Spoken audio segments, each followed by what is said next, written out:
Good morning all dear students. आज हम chapter 2 of prose book का नेल्सन मंडेला चैप्टर के जो नीचे पोएम है a tiger in the zoo, वो वाली हम चैप्टर की पोएम पढ़ने वाले हैं। तो इसका पहले मैं आपको थोड़ा सा डिटेल में एनालिसिस कर दूंगा 1 to 1 लाइन का, पूरी लाइन्स को समझा दूंगा मैं आपको। उसके बाद अगर इसका वो भी चाहिए कॉन्टेक्स्ट टू एक्सप्लेनेशन, सारा कैसे लिखते हैं, किस तरीके से लिखते हैं, एक सिंपल वे में बता दूंगा मैं आपको। उसमें सारे ही तरीके से आपकी पोएम्स कवर हो जाया करेंगी। मतलब उसमें आपको डिफ़िकल्टी ये नहीं होगी, मतलब हर एक पोएम के लिए आपको, हर एक स्टैंजा के लिए आपको देखना नहीं पड़ा करेगा कि ये वाली किस तरीके से सॉल्व होगी और ये वाली किस तरीके से लिखे आएंगे। आपको मैं एक सिंपल पैटर्न बताऊंगा, कॉन्टेक्स्ट कैसे लिखते हैं, रेफरेंस कैसे लिखते हैं, एक्सप्लेनेशन कैसे लिखते हैं, खाली उसी स्टैंजा में से आपको एक भी लाइन बाहर की नहीं लानी पड़ेगी। बस खाली जो लाइनें, कुछ लाइनें याद करनी पड़ेंगी और कुछ उसी में से बना के ही लिखनी है आपको। कम्प्लीटली एक वीडियो डेडिकेटेड कर दूंगा मैं आपको। अगर पर्सनली आपको चैप्टर वाइज चाहिए, हर एक पोएम वाइज चाहिए, तो आप कमेंट करके बता देना। आपको कैसी भी चाहिए, मैं उसी फॉर्मेट में आपको कर दूंगा, सारा समझा दूंगा मैं आपको। तो चलिए पहले आज इस पोएम को ख़त्म करते हैं जल्दी से। तो आपको क्या करना है, बस अपनी जो NCERT बुक है उसी पर ध्यान देना है, उसी को पढ़ना है। एनिमेशन वीडियो, समरी वीडियो आपने बहुत सारी देख ली हैं। अब मेन फोकस आप अपनी NCERT पर रखें और NCERT की लाइन टू लाइन ही आपको समझनी है, वही पेपर में आनी है। तो इधर उधर भटकना ही क्यों है। अगर आपने पढ़ लिया अच्छी बात है, आपको समझ में आ चुकी हैं। अब थोड़ा मेन चीज़ पे, कंटेंट पे फोकस करते हैं, जो आपको चाहिए पेपर में आप लिख के क्या आओगे वो चीज़ समझते हैं। चलो, तो आपको क्या करना है, ये एक ऑडियो बुक की तरह समझिए आप इसको, चैप्टर को। तो आप अपने ईयर प्लग्स जो भी है, हेडफोन है आपके पास, वो लगा लीजिए अपने ईयर्स में और अपनी बुक्स को, इस फ़ोन को या इसको तो साइड में दीजिए, टैब को या फिर लैपटॉप को, और अपने जो NCERT है उसको रखिए थोड़ा अपने आगे। अब उस पर मेन फोकस रखना है हमको, बोर्ड्स तक, ना कि इधर उधर अपनी वीडियोस देखने में टाइम गंवाना है, टाइम टेबल्स वगैरह में टाइम गंवाना है। टाइम टेबल्स आपने देख लिया, आपने बना लिया 1 टाइम में, आप कितना टाइम टेबल देखोगे, रोज़ देखोगे क्या? नहीं ना। अब आप अपना मेन फोकस रखो खाली बस इसी पे, वीडियोस पे चैप्टर वाइज कैसे कैसे ख़त्म करें हम जल्दी से अपना सिलेबस, और अपने माइंड में सेट करें, लिखना सीख जाएँ, अच्छे से नंबर लाना सीख जाएँ। तो चलिए आज हम फोकस करते हैं इस पर। तो आपको क्या करना है, अपने ये प्लग्स लगा लेने हैं और मैं बोलते जा रहा हूँ, पहले वो सुनते जाइए, बस अपनी NCERT को पढ़ते जाइए। स्टार्ट करते हैं। A tiger in the zoo. This poem context a tiger in the zoo with the tiger in the nature habitat. इस पोएम का जो बताया गया है कि एक जो जू में टाइगर रहता है और एक जो जंगल में टाइगर रहता है, उनको कंपेयर किया गया है एक तरीके से। The poem moves from the zoo to the jungle and the back again to the zoo. Read the poem silently once and say which stanzas speak about the tiger in the zoo and which ones speak about the tiger in the jungle. तो बस इनको क्या है कि इन stanza को पढ़ के आपको फील करना है कि बताना है कौन से स्टेंजा में बताया गया है कि वो टाइगर है जो जू में रहता है और दूसरा टाइगर है वो जंगल में रहता है। चलिए आज इसको स्टार्ट करते हैं।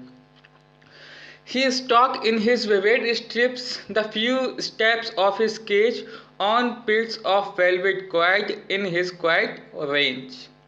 तो इस पहले स्टेंजा की पहली लाइन का ही मतलब यही है कि he stalks in his vivid strips, तो बताता है कि जो स्टॉक्स का मतलब है चलना एक तरीके से, और विविड स्ट्रिप्स का मतलब है कि जो उसकी बॉडी होती है टाइगर की, उस पर आपने देखे होंगे स्ट्रिप्स ही होती हैं, ब्लैक ब्राउन ऐसी स्ट्रिप्स ही होती हैं। तो उन्हीं को बताया गया है कि एक जो ब्लैक ब्राउन स्ट्रिप का जो एनिमल है वो चल रहा है।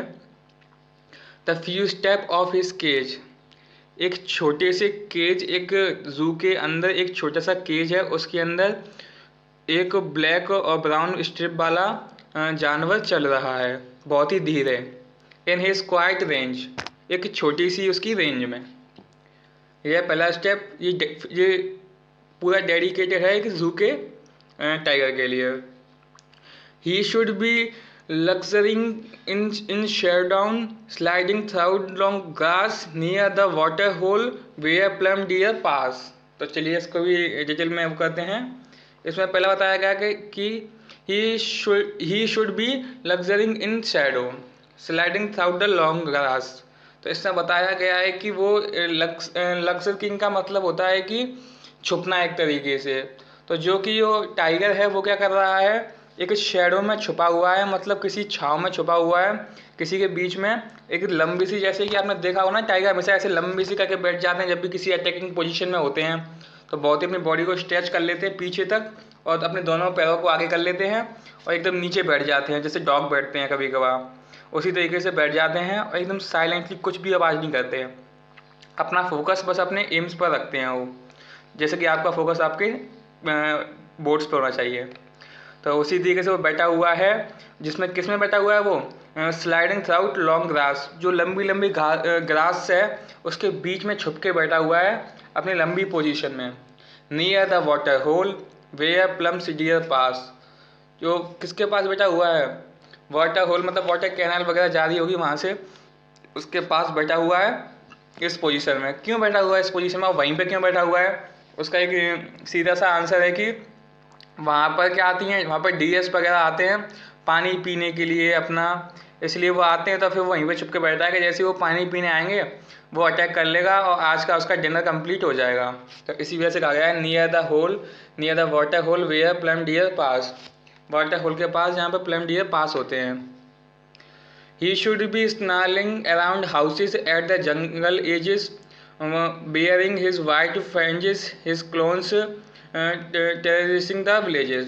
अब बताया गया है कि वो अपने जो हाउसेस हैं उनके पास में दहाड़ रहा है, जो जंगल की एजेस है उसके पास में, bearing his white fangs, white fangs का मतलब है उसके सफ़ेद दांत बड़े बड़े, हिज क्लोन्स उसका जो पंजा है वो, और उसको लेकर वो चल रहा है और उसको दहाड़ रहा है। उसके आसपास के जितने भी गांव के लोग हैं, आसपास में घर बने हुए हैं, उनके घर के पास में वो उसकी आवाज़ आ रही है दहाड़ने की, और जिसकी वजह से सब गांव वाले डरे हुए हैं। ये भी डेडिकेटेड है पूरा जंगल के शेर के लिए। But he is locked in a concrete cell, his strength behind bars stalking the length of his cage ignoring visitors.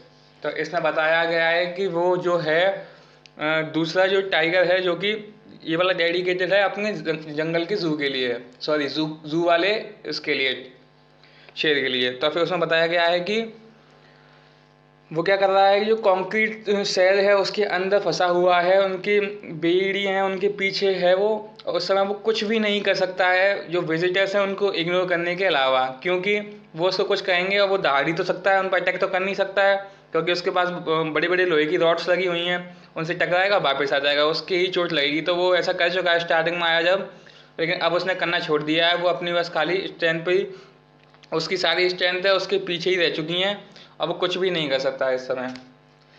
He hears the last voice at night, the patrolling cars and stars with his brilliant eyes at the brilliant stars। तो ये बताया गया है इस वाले stanza में कि he hears the last voice at night, उसने अगली पिछली रात को एक आवाज़ सुनी थी, द पेट्रोलिंग कार्स, जो कार्स होती हैं जू में जो पेट्रोलिंग करती हैं, मतलब रात को निकलती हैं कहीं कुछ गड़बड़ तो नहीं हो रही है उसको देखने के लिए, and stars with his brilliant eyes, और उसने देखा था आसमान में स्टार्स को अपनी चमकदार आंखों से, एट द ब्रिलियंट स्टार्स, अपनी चमकदार आंखों से चमकदार स्टार्स को देखा था। तो ये हो चुकी है आपकी पोएम कंप्लीट।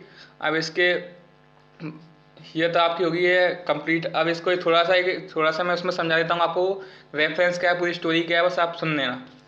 पहले स्टेंजा में आपको बताया गया है कि एक जो टाइगर है वो क्या है, एक जो टाइगर है वो बेड़ियों के पीछे बंधा हुआ है अपने केज में और धीरे धीरे चल रहा है, उसकी बॉडी पर वाइट और ब्लैक और ब्राउन स्ट्रिप्स हैं और धीरे धीरे चल रहा है। पहला स्टेंजा ख़त्म।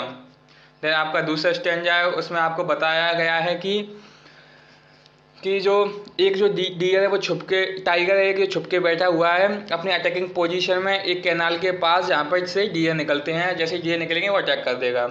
ये खुले हुए शेर की आ जाती है। देन आपके थर्ड में बताया गया है कि वो जो खुला हुआ शेर है वो इतनी तेज़ दहाड़ता है कि आसपास से गांव वाले हैं ना वो भी डर के अपने घर में छुपे हुए हैं, क्योंकि उसके पास बड़े बड़े पहने दांत हैं और वाइट वाइट क्लोन्स हैं, पंजे हैं। और फिर जी आपका थर्ड वाला ख़त्म।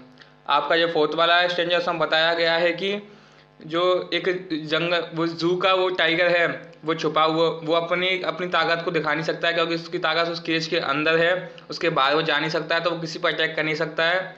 तो जितने भी विजिटर्स हैं उसको कर रहे हैं, टीएस कर रहे हैं उसको, बार बार सेल्फी वगैरह ले रहे हैं, उसके साथ कुछ भी कर रहे हैं, तो उनको बस देख सकता है बस खाली।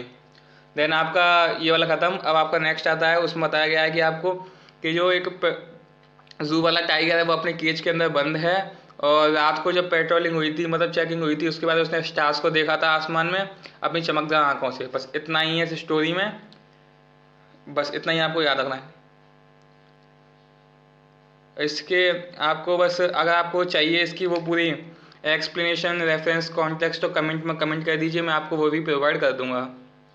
अगर आपको ये अच्छे लगे हो तो thanks for watching, do subscribe my channel and hit the bell icon. Thanks for watching.